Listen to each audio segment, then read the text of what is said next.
Acalanes High School community, this is your principal, Travis Bell, and it is not lost on me that exactly 1 year ago from today was the last day that our campus was fully open and we had all students on campus. It was a Thursday. We were getting ready for a staff professional development day on Friday, March 13th, and that was the day that our board made the decision to close schools along with the rest of the country as we saw COVID numbers starting to rise.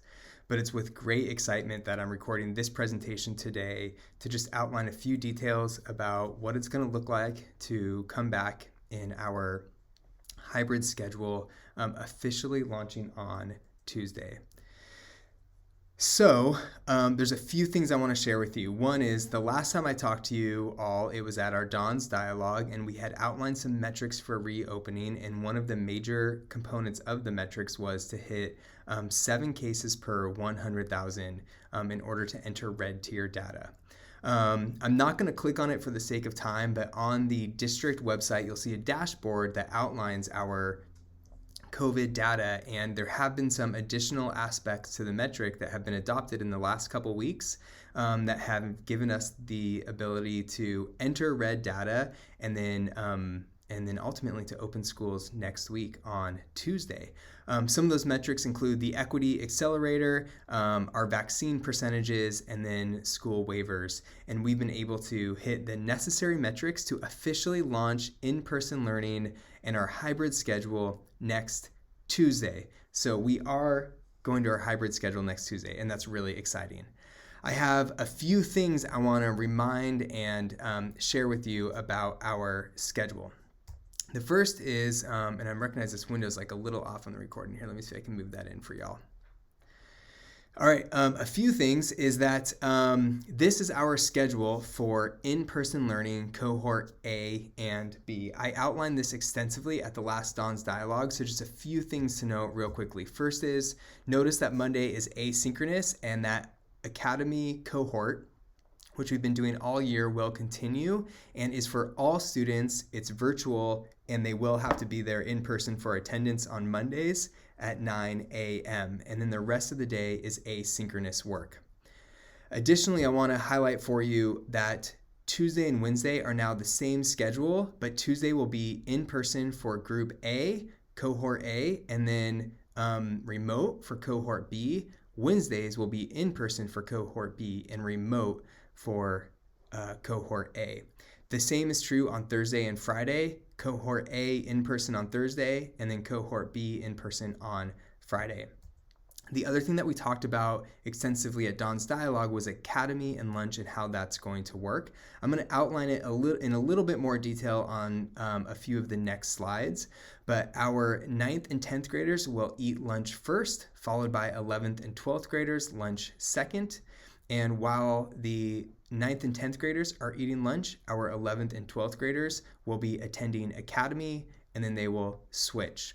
Academy is only for our in-person students in Cohort A and B. But don't worry, Cohort C, we have some spaces for you to get some support as well, and I'll highlight that in just a moment. This is the Cohort C schedule. These are for all students who are staying fully remote. On Tuesday, fully remote students in Cohort AC will follow A students and live stream into the classes, while BC students will follow B students. They might stay in class the whole time, they might go and do asynchronous work, but as a reminder, all students will start at the period together with A, B, AC, and BC students for attendance. You'll notice for Cohort C students, we have these optional office hours for support. They'll happen on Mondays at 10 to 11 and then again at 2 to 3. And then on Thursdays, they will happen during a 0 period and at the end of the day. Students will be able to access and identify when teachers are available for those office hours by looking on our website, where we've outlined all of our Academy offerings and the office hour support. It will be included in the email that this video is linked in, so you'll be able to see that there, but it's quickly accessible on our school website now. I just outlined those office hours for you, but I want to hit a few of the common questions that I've been receiving and hearing about from parents and from students as we prepare for this hybrid transition. The first question that I hear from many students and parents is about Academy and how it's going to work. I just outlined it briefly on the schedule, but we will be continuing to use our Teach More system to have students sign up for Academy in advance. At Acalanes, it's our practice that all students have to sign up for Academy in advance, and that is continuing even under this hybrid model. So 11th and 12th graders have Academy first, 9th and 10th graders have Academy second. They have to log in to Teach More and sign up, and we're asking all students to do that by the end of the day every Monday to sign up for the entire week. That way we'll know that there is space in the students' classes that they want to get support in for the whole week, and we can adjust and accommodate as needed or reach out to students if spaces are full. So please sign up in advance by the end of the day on Mondays for Academy. Fully remote students will be able to get weekly office hours support during those C times that are outlined on the schedule. I've been getting a few questions about if students are able to switch cohorts or learning models. The simple answer is really no. Due to classroom maximums and trying to coordinate a balanced course numbers for all of our students, we can't switch from A to B or AC to BC for whatever the reasons might be. We have been communicating out any of the schedule changes that have had to happen. So if your child's cohort was changed, you would have heard directly from a counselor or an associate principal. Additionally, due to the classroom maximums, we've been trying to accommodate as many students that want to move from fully remote to hybrid as possible. We'll continue to monitor that, and if we are able to change from fully remote to hybrid, we will be allowing that to happen within the first 2 weeks. However, again, due to spacing in our classrooms, not all students who told us after the deadline can we accommodate for. So we do have a wait list, but we'll be continuing to check that. And over the course of the first 2 weeks, my hope is that we can get everyone who wants to be in person. If students want to change from in-person to fully remote, that's easier to accommodate, and we can do that within the first 2 weeks as well. If students are hybrid and in-person but are going out of town, we've been getting a few questions about if they can join remotely. And again, the simple answer to this is no. Teachers have been designing lessons for in-person learning to accommodate for the students that will be there in person to share with the students who are fully remote. We also know and believe that it is best to be in person, which is why we want to try to accommodate as many students as possible in person that want to be in person. Additionally, we have students on the wait list who want to attend in person, and it's not fair to allow students to there's a text message that just popped up on the screen. That was fun. It's not fair to allow students to attend in person, to miss attending in person when we have students who are on the wait list to attend. You should know that if an in-person student fails to attend more than 4 days of in-person learning, that means unexcused absences. Obviously, if there's medical reasons or they're sick, that's totally different. But unexcused absences, whether that's a cut or being excused for a reason that doesn't fall within our approved absence reasons, then they will be moved to fully remote so that we can make room for our students who want to attend in person. If you are Zooming in, it's going to look different every day and in every class period and based off of teacher on what that's going to entail. But teachers are going to determine what is best instructionally to keep all students engaged and learning, whether that's going and doing asynchronous work or staying and zooming in for the class. So it's going to look different by every teacher and by for every class period. I've been getting a few questions about assessments and parity of assessments.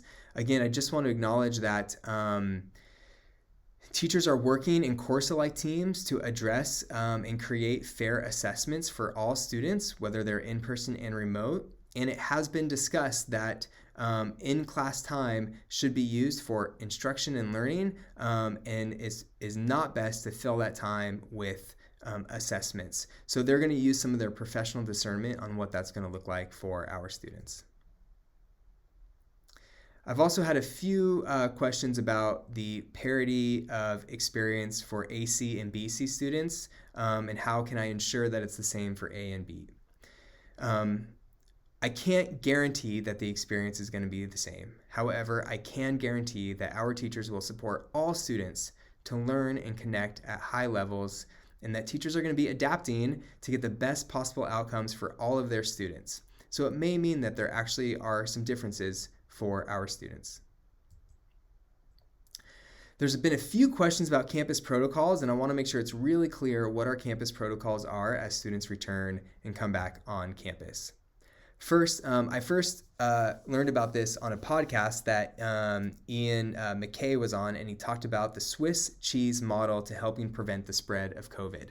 And it's a multiple layer strategy. And so you can see there's both personal responsibilities and corporate or shared responsibilities of how we can mitigate and minimize the spread of COVID.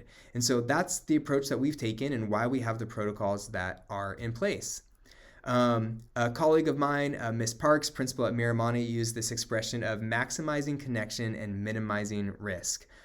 So I just want to share a few things that we're doing to minimize the risk on our campus.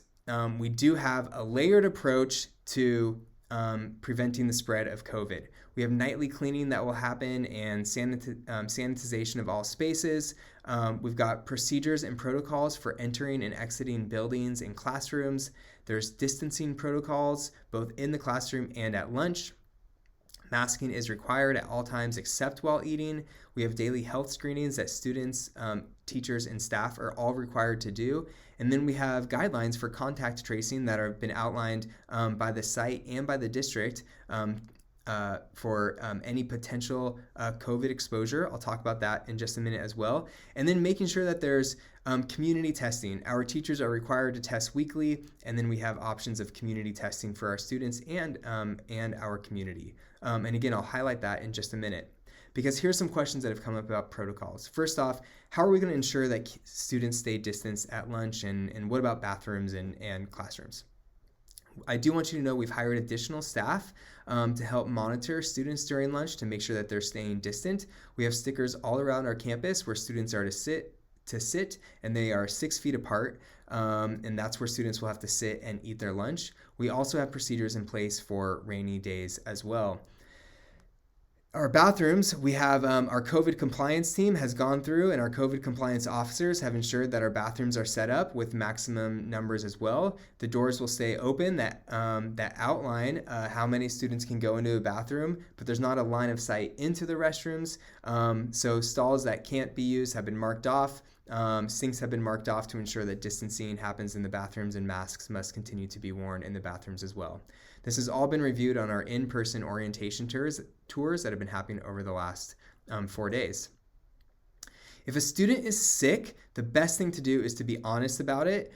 You can fill out your daily screening that will have a contact tracer follow up to find out what's going on, and that information is remained confidential. And if they're screened with symptoms or sick, they should stay home, and they can attend class via Zoom as a remote student, which is an approved time that a student can stay remote. If a teacher is sick, we kind of have two responses. There's a response if a teacher is sick and able to teach from home, and then if a teacher needs to be out and isn't able to teach from home. Regardless, we do have subs that know our procedures and protocols and will be in the classrooms to monitor for our in-person students, as well as procedures if a teacher can Zoom in and instruct or needs to just create asynchronous learning for students. If you are required to quarantine, the question is, are you required to quarantine if you go out of town? I've gotten a handful of emails about this as well. I do want to acknowledge we don't have any quarantine restrictions for travel, but we do expect our students and our families to adhere to the community compact that the students have signed in their Canvas modules, and asking everyone to do their part to help minimize the risk so that we can keep our schools open.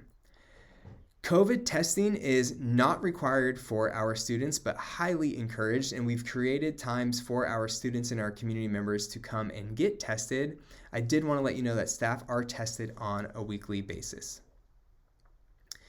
There's been some questions as well about if fully remote students can still participate in school activities, and while they are not allowed to come for in-person learning, if they've chosen and families have made the decision to stay fully remote students can, however, come to any after-school activities or events, and that it does include athletics as well.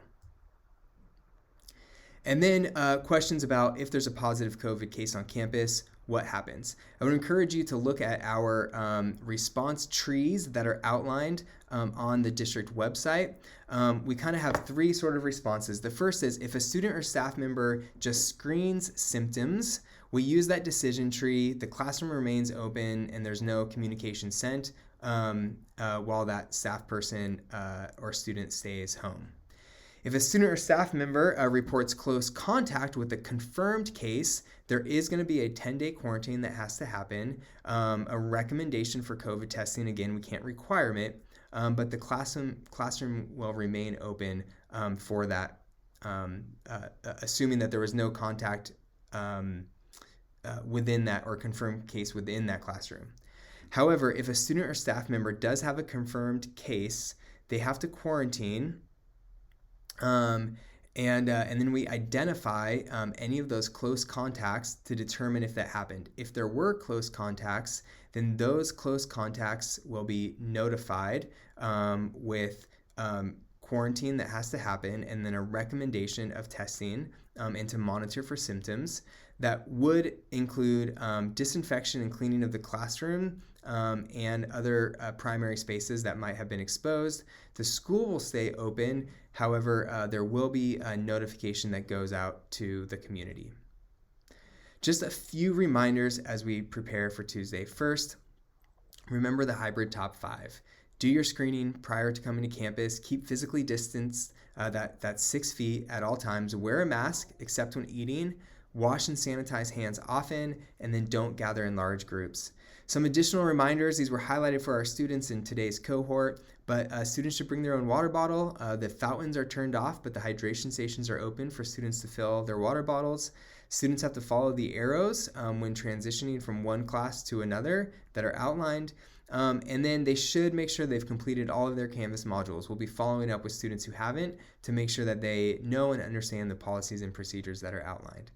And then the last thing that students should do by end of day on Monday is to make sure they sign up for Academy on Teachmore if they are in a cohort A or B.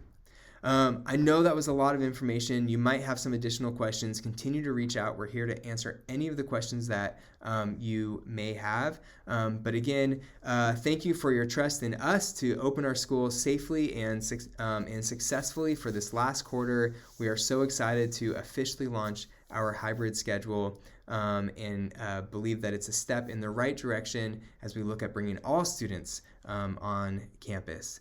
As always, go Dons and Acalanes community always.